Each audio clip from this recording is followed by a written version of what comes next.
Yo tout le monde, j'espère que vous allez bien. Aujourd'hui, une nouvelle vidéo, première vidéo de l'année. Donc avant tout, je vous souhaite à tous une excellente année. Je vous souhaite que du bonheur et de la réussite dans vos projets cette année. Et donc quoi de mieux pour commencer cette année qu'une vidéo unboxing. Pour mon anniversaire, je me suis permis de commander une VXE R1 Pro Max, qui est clairement la meilleure souris dans cette gamme de prix. Elle coûte 64,90€ sur Maxisport. Il y a aussi la version Pro normale à 54,90€ pour juste moins de batterie. Malheureusement, elle était plus en stock, donc j'ai pris la version Pro Max directement. Et clairement, j'ai choisi cette souris parce que de partout, elle était conseillée. J'ai regardé plein de vidéos sur des souris dans le budget qui me convenait, et clairement, c'était la souris qui revenait le plus souvent. Et clairement, dans sa gamme de prix, c'est la meilleure souris qu'on peut retrouver. Elle possède d'excellentes specs, ainsi qu'une bonne légèreté, et surtout, elle a la shape que je recherchais. C'est une souris qui est assez petite. Elle possède un Pixar 3395, elle fait 54 grammes et elle a 150 heures d'autonomie. Donc clairement, tout ça pour seulement 64,90€, c'est clairement un bon prix. Donc je l'ai commandé et aujourd'hui on va l'ouvrir et on va pouvoir la tester et je vous ferai une petite conclusion à la fin pour vous donner mon avis dessus. Du coup on est parti pour ouvrir la souris. Donc voilà, le packaging il est plutôt sympa, je trouve. La boîte est assez grosse, mais je sais que dedans il y a des patins ainsi que des grippes qui sont directement fournis, donc ça c'est plutôt cool. Et sans plus tarder, après avoir vu la boîte, on va directement l'ouvrir. Et on a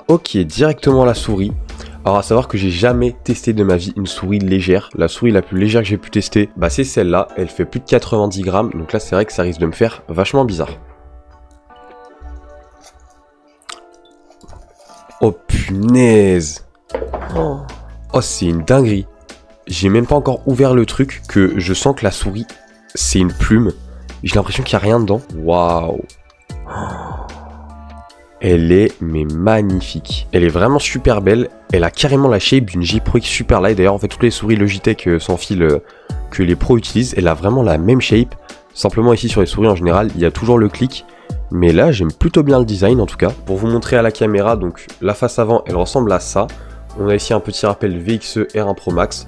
Et franchement j'aime bien les couleurs tout en noir avec ici du blanc et du blanc sur la molette, ça fait vraiment beau. Ici on a un embout USB-C, donc ça aussi c'est super cool, c'est pas du micro USB. On a les deux clics ici et les patins à l'arrière, ils ressemblent à ça, à savoir qu'il y en a d'autres qui sont fournis dans la boîte que je vais vous montrer juste après. Mais franchement niveau design pour l'instant elle me plaît vraiment beaucoup, je la trouve super belle et elle est extrêmement légère. Là le ressenti que j'ai, c'est que j'ai l'impression que dans la souris c'est vide. Alors du coup c'est sûrement le cas, mais ça a l'air vraiment vide à l'intérieur. Et vraiment c'est super agréable parce que même si c'est léger, je pensais que ça allait paraître cheap, mais en fait pas du tout, ça fait vraiment qualitatif en main. Et franchement j'aime beaucoup. Donc maintenant avant de voir ce qui reste dans la boîte, je vais aussi vous faire écouter les clics de cette souris pour que vous puissiez vous faire un petit avis.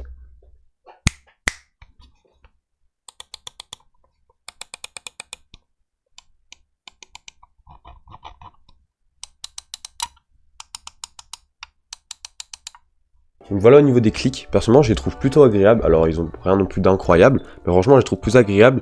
Et il me semble que cette souris elle est annoncée à plusieurs dizaines de millions de clics de vie, donc clairement c'est extrêmement large, vous avez le temps de jouer avec avant qu'il n'y ait plus de clics. Et du coup pour le reste de la boîte, alors je peux vous mentir, moi je connais quand même ce qu'il y a dedans parce que j'ai regardé plusieurs vidéos unboxing, donc je sais quand même ce qu'il y a, donc c'est pas une surprise. Et du coup on va retrouver en premier le petit câble USB-C avec ici le dongle qui est juste là. À savoir que ça va être très important de laisser le dongle branché au câble. Même en voulant jouer en Bluetooth, il faut pas juste mettre le petit embout qui se retrouve juste là, il faut vraiment mettre tout le câble et laisser cette partie là. Parce que c'est grâce à ce câble là qu'on aura le plus de Hertz et surtout qu'on aura le moins de latence. Et aussi, autre information importante, cette souris elle peut monter jusqu'à 4000 Hz, mais avec le dongle qui est juste ici, il n'y aura que 1000 Hz. Donc si vous en voulez 4000, il faut acheter un dongle vendu séparément à partir de 17,80€ sur Maxisport. Et aussi, je précise au cas où je ne suis pas sponsorisé par Maxisport pour faire cette vidéo, vous vous en doutez bien, mais c'est toujours important de le rappeler. Mais en tout cas, c'est cool parce que pour ce prix-là, on a un câble tressé, c'est vraiment très gentil de leur part parce qu'à ce prix-là, ils auraient clairement pu mettre un câble non tressé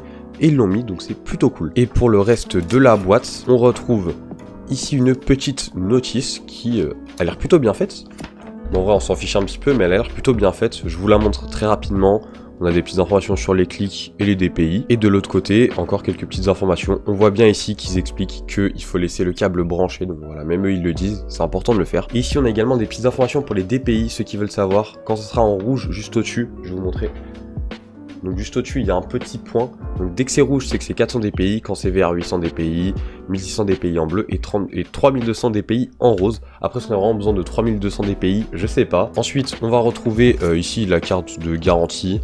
De toute façon c'est écrit en chinois donc on s'en fout. Et pour finir on va retrouver tout d'abord les petits patins. Alors moi ils me donnent pas trop envie je vous avoue, mais ça je crois que ça fait patin de rechange, donc c'est plutôt cool, on va franchement pas se plaindre, c'est déjà ils en ont mis. Et ici les petits grips, pareil ils me donnent pas trop envie ces grips, mais si déjà vous voulez vous faire une expérience de ce que c'est des grips, c'est déjà super cool qu'ils en aient mis. Voilà, vous pouvez vous amuser à essayer. Moi personnellement je vais pas les mettre parce que je suis pas trop fan de ceux-là, mais je pense que je m'en achèterai à l'avenir. On va maintenant remballer tous ces petits gadgets et on va partir directement tester la souris. Bon ça y est, j'ai enfin fini d'installer la souris, ça a été très rapide, on va juste brancher à l'arrière le câble et là il y a le dongle qui dépasse de mon deuxième écran pour être très proche du dongle pour avoir encore moins de latence. Et du coup on va partir tester la souris directement sur Valorant et Ozu, je pense que c'est les meilleurs jeux pour la tester. D'ailleurs si vous avez remarqué, je ne suis pas dans mon setup habituel parce que le setup a enfin été changé. Si vous avez suivi mes lives, j'ai beaucoup teasé ce nouveau setup et donc là il est enfin prêt. Donc d'ici fin janvier au début février, vous aurez une vidéo complète sur le nouveau setup, je vais tout vous présenter. Là normalement il est enfin terminé. Donc si vous voulez pas rater cette vidéo, n'hésitez pas à vous abonner, ça soutient et au moins vous saurez quand elle sortira. Bon, en tout cas sans plus tarder, on va directement partir sur Ozu pour faire le premier jeu à tester sur la souris.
Bon bah franchement les gars, que dire de cette souris, elle a été excellente. Alors faut savoir que je l'ai testée encore quelques heures après les extraits que vous venez de voir, et franchement je m'y suis déjà beaucoup habitué. Elle a clairement la shape d'une G-Pro X Super Light, ça se sent, ça se voit, mais franchement elle est super cool. Déjà au niveau des premières qualités qu'on peut lui donner, évidemment c'est la légèreté. 54 grammes, ça fait du bien, surtout quand on a vécu avec une souris qui faisait plus de 90 grammes, on a l'impression d'avoir une plume dans les mains. Et clairement, on le ressent dans tous ses mouvements, tous les déplacements deviennent plus simples, plus rapides et on a un arrêt plus précis. En fait, quand on n'a rien dans les mains, le contrôle, il me paraît meilleur que sur une souris à plus de 90 grammes. Et clairement, ça fait une différence, tous les mouvements sont plus rapides, donc plus facile de mettre des belles têtes, de bien viser ou simplement sur Ozu de mieux toucher les cercles plus rapidement. Donc clairement pour moi c'est la meilleure qualité de cette souris. En plus de ça, on sent qu'elle a un bon capteur tout simplement parce que on voit que tous les mouvements qu'on a fait ils sont bien réels dans le jeu. On sent que ça n'a pas été refait légèrement parce que le capteur est mauvais. Mais on sent clairement que c'est un bon capteur. Et également au niveau des clics, ils sont excellents. Au début je les trouvais juste normaux, mais c'est vrai que en jeu ils sont extrêmement satisfaisants à cliquer, ça fait du bien. On sent que c'est des clics qui sont de qualité et les clics ils sont tout aussi bons sur les côtés que sur en fait le devant de la souris. Donc tous les clics de la souris sont extrêmement bon et ça fait du bien. En autre qualité, clairement c'est la qualité de construction. Pour 65 €, je m'attendais à une qualité de construction très moyenne et franchement je suis pas déçu parce que la qualité de construction est tout simplement excellente. Alors évidemment elle est pas parfaite, c'est pas non plus une souris à 150 €, c'est évident, mais clairement elle fait largement le travail en termes de qualité de construction.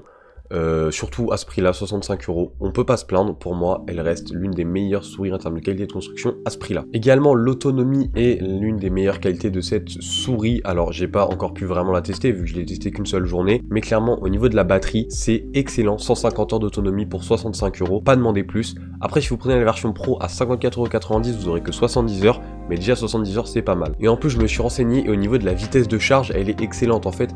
En même pas quelques heures, vous aurez votre souris complètement rechargée. Donc là-dessus, il faut pas s'inquiéter. Clairement, la batterie, elle est très bonne. Le design est aussi excellent de cette souris. Clairement, c'est un design, alors qui est classique, hein, évidemment, mais il est excellent. Moi, je la trouve extrêmement belle. Ça me fait extrêmement plaisir d'avoir dans mon setup. J'ai pas l'impression d'avoir une souris moche. Elle est vraiment belle et la shape, elle est très très bonne. Alors, par contre, la shape, je le dis directement, elle ira pas à tout le monde. C'est une souris qui est quand même relativement petite. Donc, pour toutes les personnes qui font du claw grip, elle sera très bien. Et les personnes qui font du palm grip, mais qui ont des petites mains, elle sera très bien aussi. Mais les gens qui font du palm grip avec une grande main, ça sera peut-être pas la bonne souris, vous aurez les doigts qui vont sortir un peu, ça sera pas forcément très agréable. Mais hormis ce cas-là, cette souris normalement elle ira à beaucoup de monde, elle a vraiment une shape qui est assez universelle, ce qui fait que en fait elle ira dans les mains de tout le monde. Et comme dernière qualité, je citerai quand même le fait qu'ils aient rajouté des patins et des grips dans la boîte, ça c'est super cool, parce que t'as beaucoup de souris qui sont chères et qui n'en offrent même pas, bonjour Logitech, alors que là pour 65 € on a grip plus patins en plus dans la boîte, je trouve ça vraiment super cool de la part de VXE, ça montre clairement qu'ils veulent faire de la qualité à un prix assez réduit et ça je trouve ça plutôt cool. Et donc pour citer des défauts, bah en fait ça paraît bizarre mais j'en ai pas. J'arrive pas à trouver de défauts sur cette souris en soi. Alors évidemment c'est pas une souris parfaite mais clairement pour ce prix là on peut pas se plaindre et à ce prix là c'est de loin la meilleure souris qu'on peut avoir en fait. Comme seul défaut qu'on pourrait citer c'est que cette souris peut monter jusqu'à 4000 Hz et pourtant on a un dongle que de 1000 Hz. Mais déjà pour 65 € avoir une souris qui peut monter jusqu'à 4K, c'est quand même pas mal. Et par rapport à toutes les qualités qu'elle a, clairement le 1000 Hz ça peut aussi largement suffire, donc est-ce que c'est vraiment un défaut ?